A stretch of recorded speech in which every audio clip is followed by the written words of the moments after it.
పెళ్లికి బంగారానికి విడదీయలేని అనుబంధం. నా పెళ్లి ఆభరణాల విషయంలో ఒక్కొక్కరిది ఒక్క చాయిస్. మా అందరి అభిరుచులకి ఏకైక ఎంపిక మానిపల్లి జ్యువెలర్స్.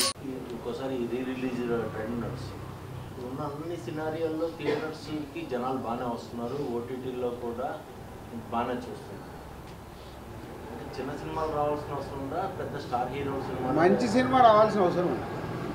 చిన్న పెద్ద లేదు, ఇంకా మంచి సినిమా నీ పోస్టర్ దగ్గరికి వెళ్ళి, నీ టీజర్ దగ్గరికి వెళ్ళి, నీ పాటల దగ్గరికి వెళ్ళి, అది చిన్న సినిమా అయినా స్టార్ హీరో సినిమా అయినా అది రీచ్ అవుతే ఏరేం కాదు. ఇప్పుడు చిన్న సినిమా అంటే 10 కోట్లు తీయొచ్చు, స్టార్ సినిమా అంటే 400 కోట్లు తీస్తుంది.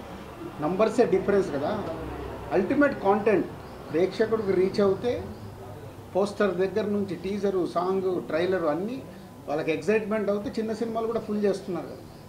పెద్ద సినిమాలు అంటే మన సంక్రాంతికి వస్తున్నాం, మన తండేలు బాగున్నాయి. తర్వాత ఈ డబ్బింగ్ సినిమాలు, ఒకప్పుడు డబ్బింగ్ సినిమాల మీద మొన్న ఆడింది కదా, డబ్బింగ్ సినిమా కూడా ఆడుతుంది కదా. డబ్బింగ్ సినిమాలు కూడా డబ్బింగ్ సినిమాలు కూడా బాగా వస్తున్నాయి. ఓకే ఓకే డబ్బింగ్ సినిమాలు వస్తుంది. డబ్బింగ్ సినిమాల వల్ల తెలుగు సినిమాల పర్సంటేజ్ ఏమన్నా తగ్గుతుందా? అదేముండదు. అరే అక్కడ థియేటర్లు ఖాళీగా ఉంటే మళ్ళీ పర్సంటేజ్ అంటారంటే, మరి మా థియేటర్లలో సినిమాలు లేవు. మీరు ఇప్పుడు చిన్న సినిమా పెద్ద సినిమా థియేటర్లు ఖాళీగా పెట్టుకున్నారు. ఏ సినిమా వచ్చినా వేయడానికి ఎగ్జిబిటర్స్ రెడీగా ఉన్నారు.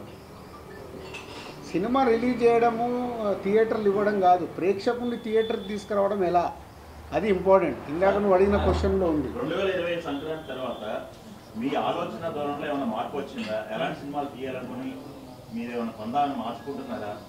నువ్వు మిస్ అయినట్టు నువ్వేను. గేమ్ చేంజరు సంక్రాంతికి వస్తున్న ప్రెస్ మీట్ పెట్టిన రోజే చెప్పాను. 2 సినిమాలు రిలీజ్ కాకుండా ముందే నేను చెప్పాను. ఉన్నావు కదా, నేను ఆ రోజే చెప్పాను కదా. నేను లాస్ట్ 4 ఇయర్స్ ఏం మిస్ అయ్యాను, నేను ఏం పట్టుకొని వెళ్ళాలనేది నాకు క్లారిటీ ఉంది. రిజల్ట్స్ అయినా ఏదైనా నేను ఏం చేయాలనేది నాకు క్లారిటీ ఉంది. సో దానికి కూడా సంక్రాంతికి వస్తున్నాము, సినిమా ఒక సెన్సేషనల్ హిట్ అయినప్పుడు ఏం క్లారిటీ వచ్చింది? ఇంకా నేను అనుకున్న క్లారిటీ నాకు వచ్చేసింది.